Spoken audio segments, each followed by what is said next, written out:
இறை வணக்கம்.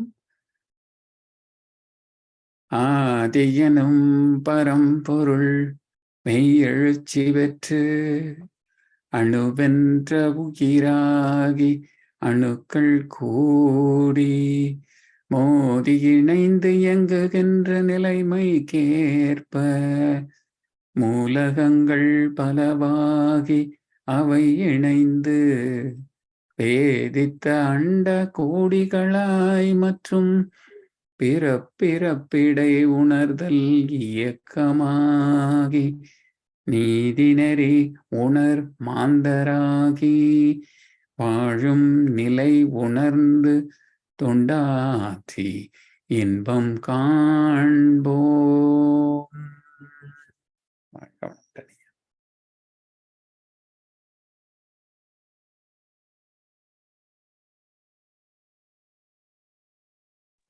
வாழ்க வையகம், வாழ்க வையகம், வாழ்க வளமுடன். குரு வணக்கம். சிந்தையை அடக்கியே சும்மா இருக்கின்ற சீரறிய செய்த குருவே, அந்த நிலைதனில் அறிவு அசைவற்றிருக்க பெரும் ஆனந்தம் பொங்குதங்கே. இந்த பெரும் உலகமிசை எடுத்த பல பிறவிகளின் இறுதி பயனாகிய சந்ததமும் வினை மறவாத சாந்த வாழ்வழித்தோ என் சந்தோஷ செய்தி இதுவே, என் சந்தோஷ செய்தி இதுவே.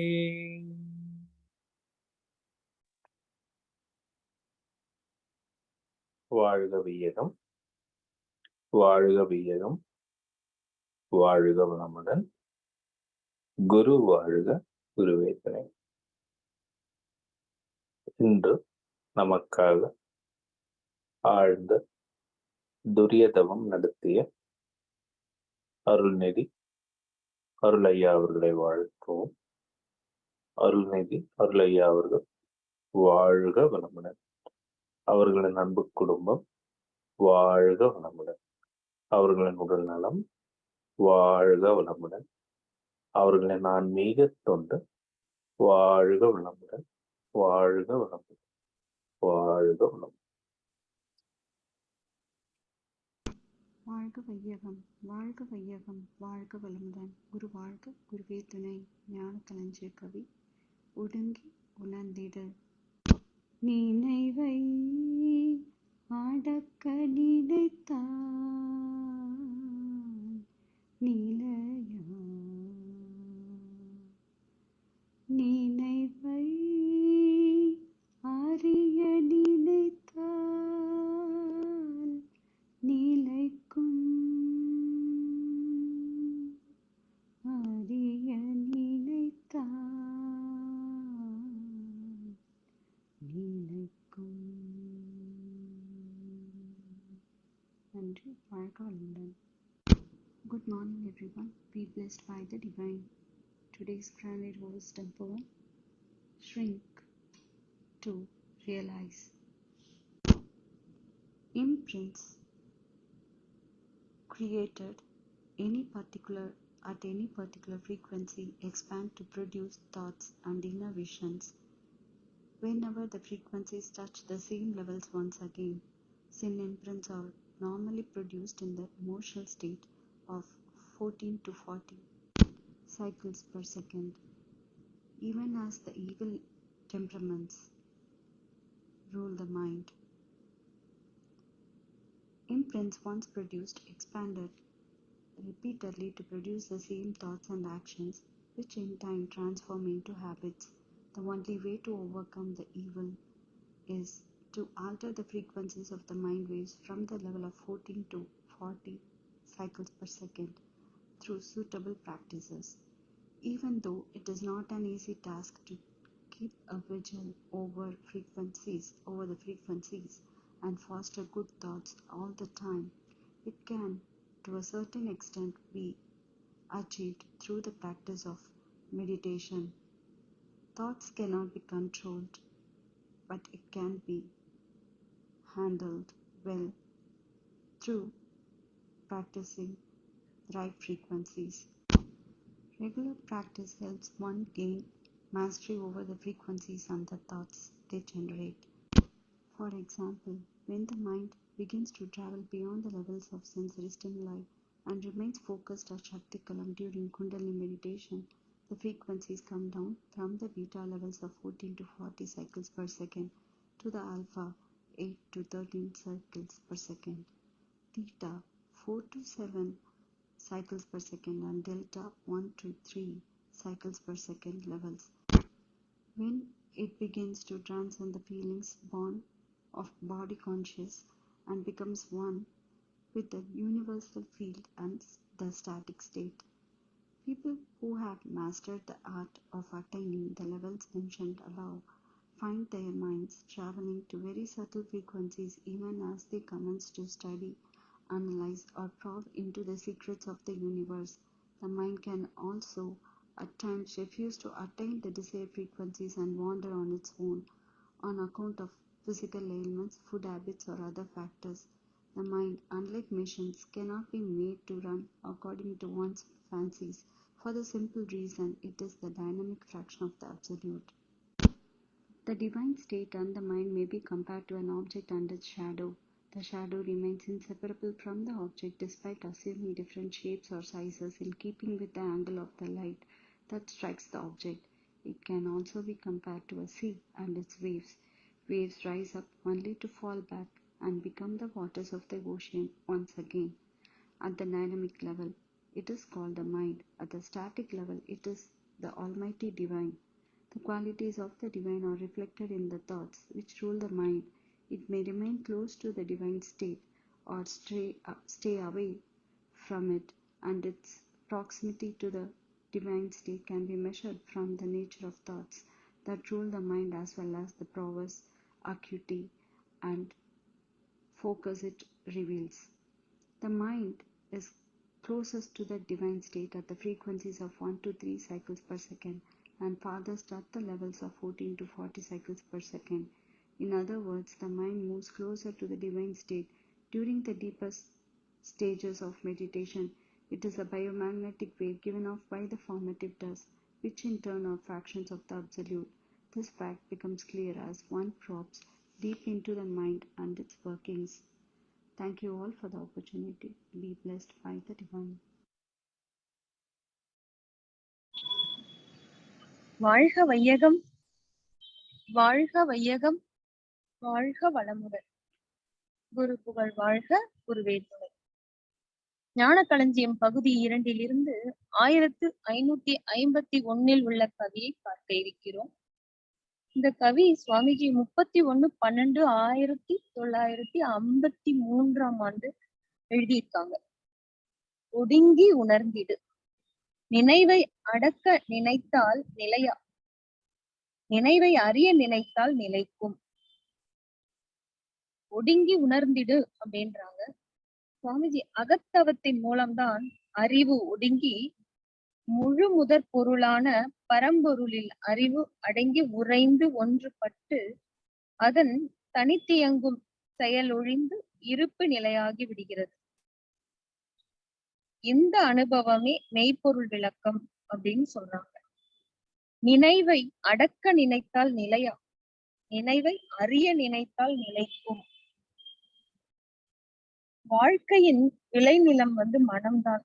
மனதின் நிலையே வாழ்வின் வளமாகும்.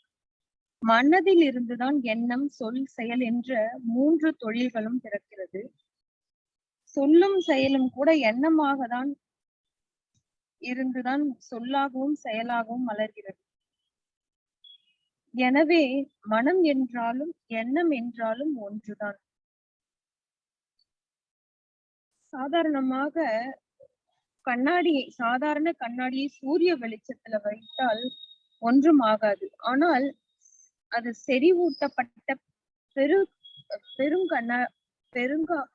பெருங்காடியாக இருந்தால் அதை சூரிய வெளிச்சத்தில் வைத்தால் அங்கே சூடு அதிகரித்து நெருப்பு வந்துவிடும். அது போல இறையுணர்வு பெற்றவர்கள் இறை நிலையோடு ஒன்றி இருக்கிற போது அவர்களின் மன அலைச்சுடல் குறைந்து விடுகிறது. செறிவுற்ற கண்ணாடியை போல மனம் வலுவடைந்து விடுகிறது. அது மட்டுமின்றி தூய்மை அடைந்து விடுகிறது. அத்தகைய மனதில் பல நல்ல எண்ணங்களில் எழும். அதன் காரணமாக நற்செயல்கள் ஆற்றலாம். அதே திருவள்ளுவர் பார்த்தீங்கன்னா, உள்ளுவதெல்லாம் உயர்வுள்ளல் மற்றது கல்லினும் தள்ளாமை நீத்து, எண்ணுவதெல்லாம் உயர்வை பற்றியே எண்ண வேண்டும்.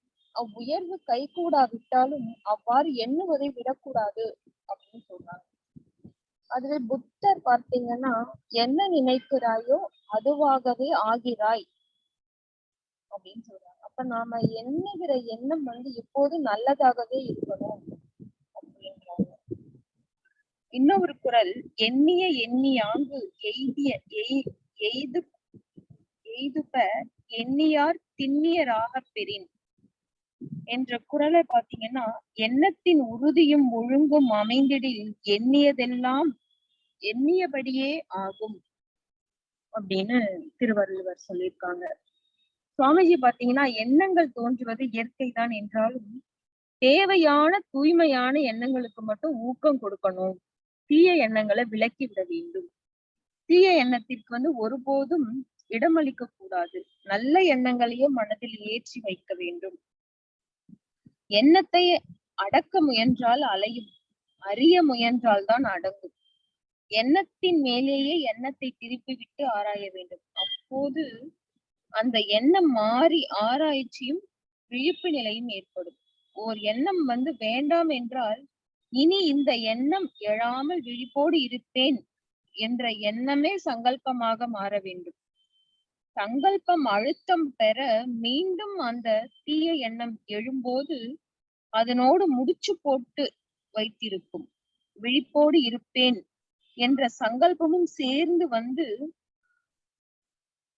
விழிப்பு நிலை பிழறாத வல்லமை காக்கப்பெறும். அதே போல இந்த பிரபஞ்சத்துல இருக்கிற அனைத்து இயக்கங்கள் என அனைத்திலுமே எண்ணம் தான் உயர்வானது, முடிவானது. இன்பமோ துன்பமோ எண்ணத்திற்கு அப்பால எதுவுமே இல்லை. உயிர் சக்தியின் இயக்க விளைவுதான் எண்ணம். இது அறியும் திறனுடையதால் அறிவு என்றும் பேசப்படுகிறது. எண்ணம் உணர்ச்சி வயப்படும் போது அது ஆசை, சினம், கடும்பற்று, பால்கவர்ச்சி, ஒருதலைப்பட்ட உயர்வு தாழ்வு மனப்பான்மை, வஞ்சம் ஆகிய 6 குணங்களாக விளங்குது. எண்ணம் தனது நிலை உணர்ந்து முழுமை பெறும்போது நிறை மனம், சகிப்புத்தன்மை, ஈகை, கற்பு, சமநோக்கு, மன்னிப்பு, அன்பு, அருள் என்ற நற்குணங்களாக பரிணமிக்கின்றது.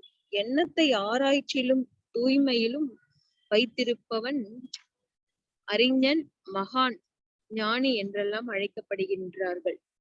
எண்ணம் என்பது எப்படி இயங்குகின்றது, அதிலிருந்து பலவேறு அகக்காட்சிகள் எப்படி தோன்றுகின்றன என்று அடிக்கடி ஆராய்ச்சி செஞ்சு பார்க்கணும்னு சுவாமிஜி சொல்றாங்க. சில நாட்களுக்குள் நீங்களும் அறிஞர்களாகவே திகழலாம்ன்றாங்க.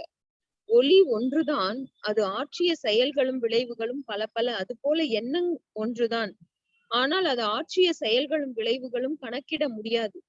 எண்ணத்தின் விளைவறியாது எண்ணி எண்ணி அது விளைவாகி செயலில் மலரும் போது அவற்றை தாங்க முடியாமல் மனிதன் திணறுகிறான். அவனே வலையும் விரித்து அதற்குள் அவனே சிக்கிக் கொள்கிறான்.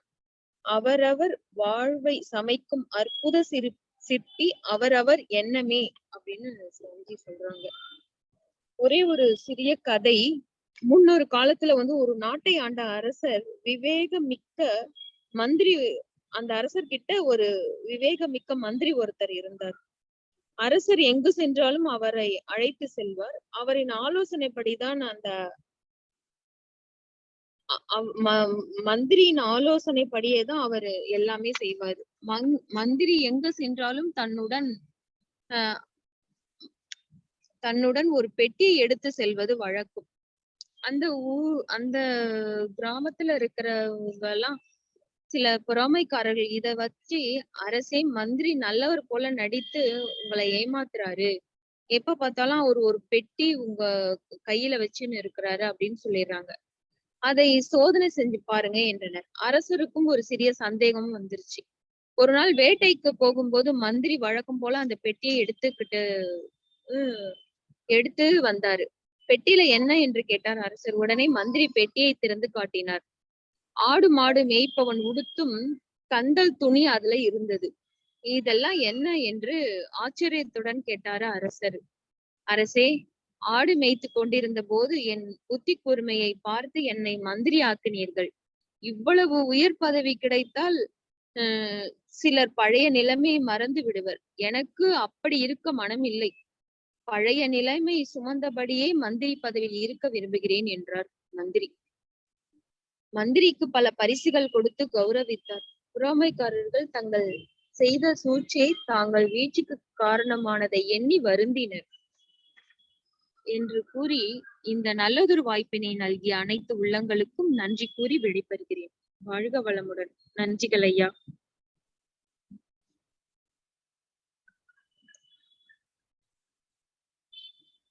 ஹலோ, வாழ்க வளமுடன். வாழ்க வளமுடன் அம்மா.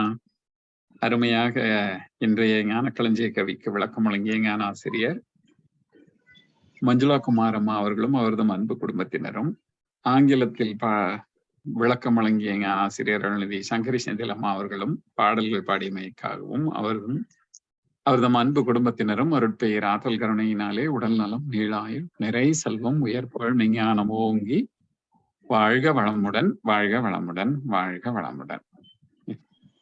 பாடல்கள் பாடி நிறைவு செய்யும் தருணம். வேதாத்திரிய பாடலும் பிரம்மஞான கவியும் பாட அருள்நிதி ஸ்ரீராம் ஜேபி ஐயா அவர்களும், உலக நல வாழ்த்து பாட அருள்நிதி மஞ்சுளா குமாரம் அவர்களும். வாழ்க வளமுடன். வாழ்க வளமுடன். வேதாத்திரிய பாடல்.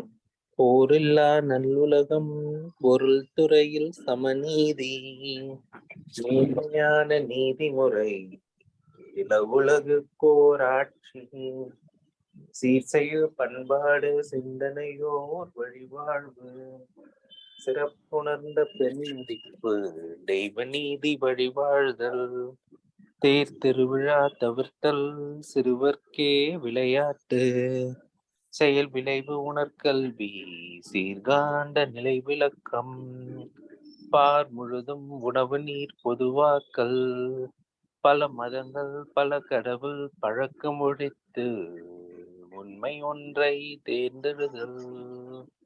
வாழ்க வளமுடன். பிரம்மஞான கவி. இறைவெளியே தன்னிருக்க சூழ்ந்தழுத்தும் ஆற்றல், இதன் திணிவு மடிப்பு விழ சுழலும்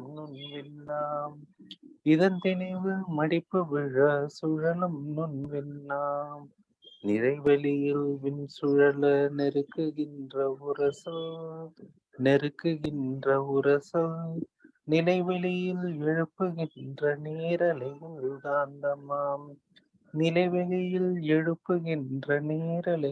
காந்தமாம், மறைபொருளாம் காந்தம் தன் மாத்திரைகள் ஐவகை, மலைக்காதீர் வெண்கூட்டம் மாபூதம் ஐந்துமாம்,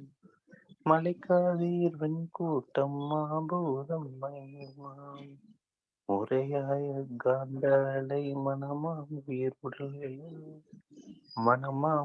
உடல்களில் மதி உயர்ந்து உண்மை பெற மாபிரம்ம ஞானமாம்,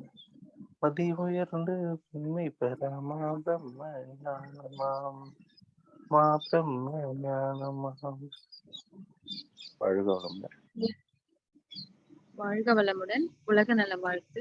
உலகமெல்லாம் பருவமழை ஒத்தபடி பெய்யட்டும், உழவரெல்லாம் தானியத்தை ஓப்புடனே பெருக்கட்டும், பல தொழில்கள் புரிகின்ற பாட்டாளி உயரட்டும், பகுத்துணர்வில் தொகுத்துணர்வு பண்பாட்டை உயர்த்தட்டும், கலகங்கள் போட்டி பகை கடந்து ஆட்சி நடக்கட்டும், கல்லாமை கடன் வறுமை கலகங்கள் மறையட்டும், நலவாழ்வை அளிக்கும் மெய் ஞான ஒளி வீசட்டும், நம் கடமை அறவாழ்வின் நாட்டத்தே சிறக்கட்டும், நம் கடமை அறவாழ்வின் நாட்டத்தே சிறக்கட்டும், நம் கடமை அறவாழ்வின் நாட்டத்தே சிறக்கட்டும்.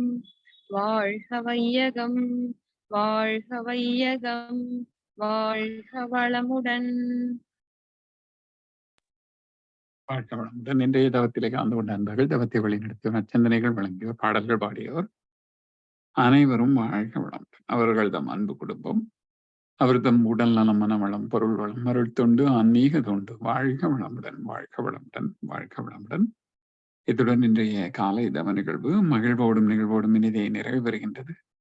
இறையருளும் குருவருளும் நம் அனைவரையும் எப்போதும் சூழ்ந்திருந்து இந்த இறைநிலை உணர்பயணத்திலே நம்மை சிறந்த முறையிலே வழி நடத்தட்டும் என்று அனைவரையும் வாழ்த்தி வணங்கி நன்றி கூறி அமைகிறோம். வாழ்க வையகம், வாழ்க வையகம், வாழ்க வளம்.